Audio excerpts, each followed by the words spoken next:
Hi there. I wanted to do a quick video on an affordable way of powering comms in the field for situations where electricity may not be available. And I'm just going to focus on handheld transceivers because those have fairly low power consumption needs like these two that I have on the table.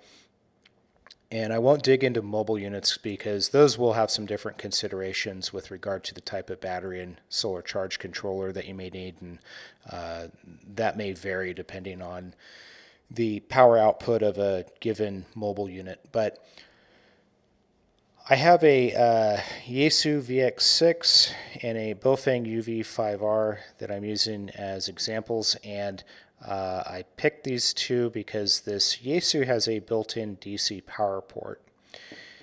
The Bofeng does not come with a built-in power port on the radio itself, but you can purchase aftermarket extended batteries that do have it. And the reason that I like the DC power port is because I can use a USB power cord like this one for the Yaesu, basically to charge my radio. And then this one's the cord for the UV5R. Also on the table is a Bieno lithium battery that I purchased from PowerWorks, and I'm just using this one for demonstration purposes. This one's kind of expensive, but you can purchase a more affordable lithium battery like this one I'm about to put up on screen for around $50. And it's a 12 volt 3 amp hour battery, and the specifications state that this battery is ideal for portable electronics applications where your device has low power consumption. So a battery like this one, which is also pretty lightweight, and you can just kind of throw in a pack with your other stuff, should be sufficient power to keep a handheld radio running in the field, especially if you have it trickle charging off of a solar panel. And also on the table is a Genesis GV5 solar charge controller, and this particular one is designed to work with the lithium battery. And over the last year, I made a choice to transition from my old solar charge controllers to this one with all my equipment because they seem to hold up pretty well in the field, and they also don't appear to produce a lot of noise or interference when I'm charging my radio. I've got some other connectors here on the table that I use to kind of tie all this stuff in together, and I'll start with this bullet SAE connector to Anderson power pole connector, and I can use this to connect my solar charge controller to my solar panel. And here's just an example of a portable solar panel, and this one also has the bullet SAE connector, and I can just attach it fairly quickly.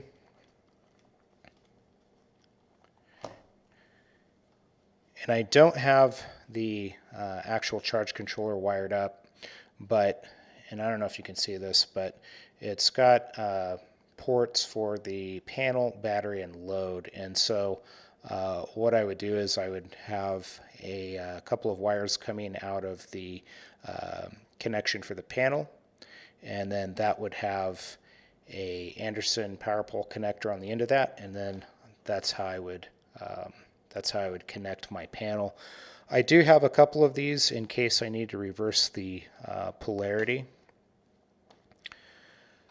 Next is a USB to power pole converter, and this is what I plug the USB power cord from the radio into, and then the converter connects to the battery. So for my Bofeng, I would just make this connection here, and then also again on the charge controller from the load, I would have two wires coming out with an Anderson connector, and then I would plug that in.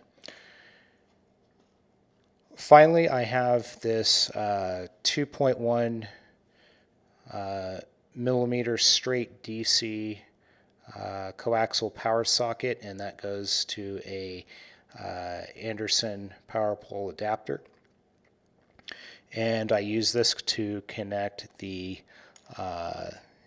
battery to the charge controller. So again, wires coming out of the port for the battery to a Anderson connector, and then I would just plug my battery into that, and then that way it would be able to trickle charge. Of course, you don't have to purchase this exact setup. There are other ways to put together a small kit like this. You can get a Anderson power pole connector kit with all the pieces to it, and you can make most of what you see here. You can also save some money and get a small sealed lead acid battery, which are a little cheaper than these lithium batteries. However, I do like the lithium batteries for their form factor and lightweight.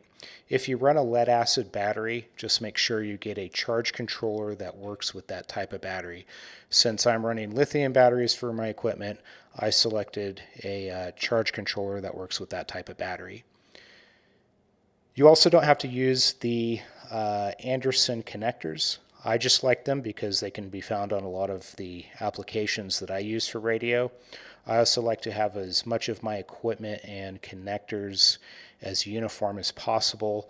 That way I can reduce the number of connectors and wires in my radio kits. Anyway, that's all for now. I hope this information was helpful, and thank you for watching.